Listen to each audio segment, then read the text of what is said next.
Hey guys, what's up? I'm getting a lot of questions about a bunch of stuff. Finally got a chance to look through them. I'm gonna try to make one video answering a bunch of different questions. So people ask, what do you mean when you say solid axle swap or SAS? That's a truck that either came with the factory solid axle or a foiler that came with a solid axle. And a solid axle means that the wheel center of the wheel bearings, everything is in a line, right? Your differential, your axle shafts, your bearings, everything's in a line. This is a Land Cruiser, I think. Just a random picture to illustrate, but that is a solid axle, okay? So as far as ground clearance is concerned, that is your lowest ground clearance setup, right? Because the pumpkin hangs down really low, yada, yada, yada. The next thing best from solid axle would be independent suspension, often abbreviated IRS for independent rear suspension, IFS for independent front suspension, or IS for independent suspension, right? That gets you more ground clearance. It's like a razor comes with independent suspension, right? Boom, boom, more ground clearance. Now, the next thing better than that, as far as ground clearance is concerned, in my opinion, is a portal axle. This is a solid portal axle, right? So the center line of the axle is above the center line of the wheel bearings, right? So it gives you a reduction in here, more ground clearance. That's good. But what's better than that is IRS with portals, right? So you've got independent front suspension or independent rear, whatever, independent suspension all the way around with portals. So it's combining that solid axle technology of a Unimog kind of thing with independent suspension of like, a four-wheeler. Hummer's actually been doing this for a really long time, H1s. But that's what my Razor has. So that's really good. But it does get even better than that, right? You get something like this, where you've got phone focus, you've got arched arms, independent suspension, and portals. That is the holy grail of ground clearance. Now, I disagree. I don't like this guy's offset. I think the portal box should be tucked completely in the wheel, but it's inarguably has a ton of ground clearance. So the best ground clearance you can get is independent suspension. Most four-wheelers refer to as IRS because the two different four-wheelers are solid rear axle and independent rear suspension. No four-wheelers have a solid front axle except for the old, Foreman like 86, 87, 88. The old Foreman 350s, 350Ds, 4-Traxes, those have a solid front axle, but those are, pretty much gone. So all of this is for the argument of a front or rear ground clearance profile. And what I mean by that is when you look at the front of the bike, the ground clearance profile you see, you want to maximize the area underneath the frame and in between the wheels while minimizing your width, right? Because you could obviously put really long axles and have a huge amount of area under there. It's irrelevant if the bike is so wide it's unusable. So what you really want to go for is, I call it ground clearance area to width ratio. You want to have as much ground clearance as possible with the bike as narrow as possible. The way you do that, independent suspension, high CV angles, portals. Okay, got it. So it's pretty simple to explain this one, right? Because the Razor maxes this out because it's got independent suspension, portals, whatever. I'm working on getting arched arms for it. No one's made them yet. May have to make my own, but whatever. Now, much of the questions I've been getting about, other than what do these terms mean, is what about the side profiles with the ground clearance? When you look at a bike from the side.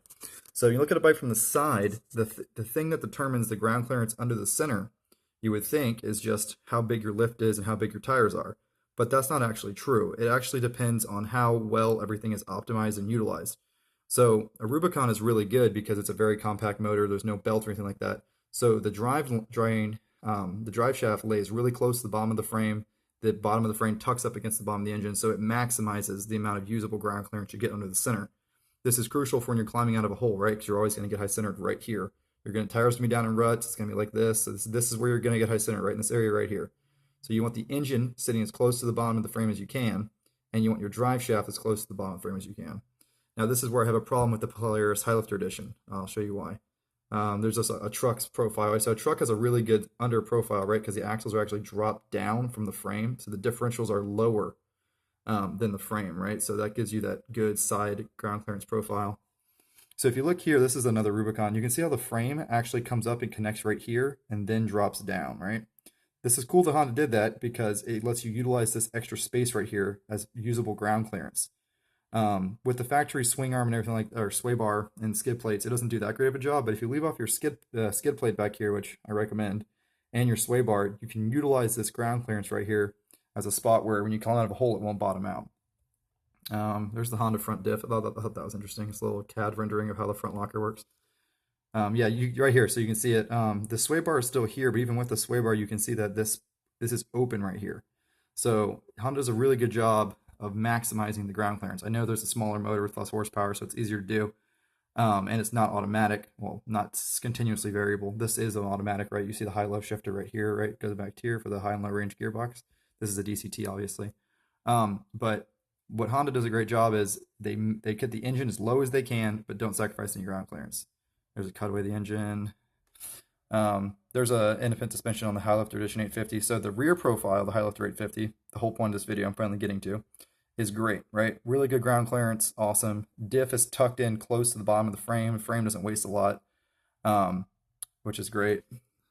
But the real problem with the 850 is you see how the frame right here is hanging down 4 inches beneath the hitch.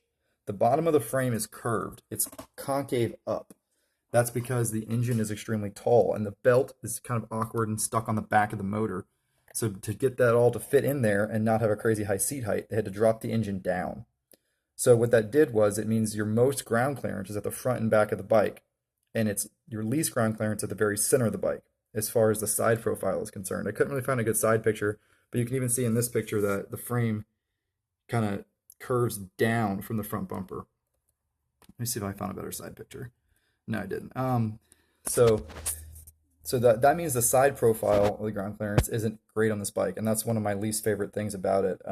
It's the opposite of a truck. A truck is really good at going over obstacles in the center because the transfer case is tucked up high and your drive shafts drop down to the diffs.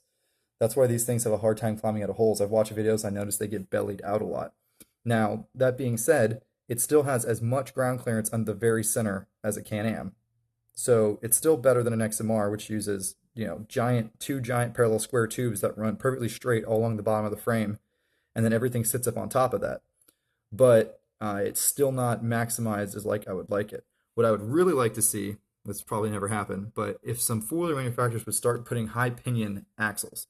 If you put high pinion axles, it just means the pinion goes into the top of the diff rather than the bottom.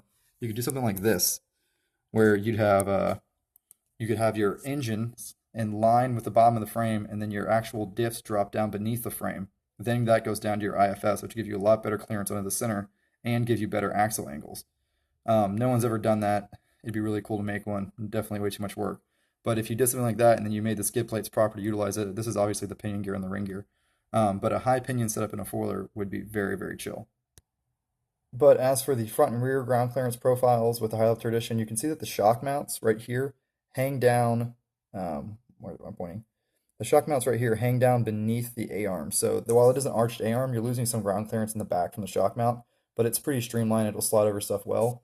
In the front of it, they do a great job. Really nice arched arms with a little bit of lift. Those arches look even better. You can put a 2-inch, 3-inch lift on these things. So they got the front and rear profiles looking really good. The front definitely better than a Can-Am because it's arched. And the rear, you can't really hang with Can-Am's rear because they don't even have lower control arms. So the only thing that can drag in the back is the axle, which sounds awesome except the fact that the CV boots are completely left hanging out in the open. And the rear diff is so huge and mounted up on top of those big square frame rails that under the center in the rear, your ground clearance actually sucks. So yeah, it does pretty good in both those places. They're really, really maximizing the ground clearance out of this bike. The front diff is super low profile as well.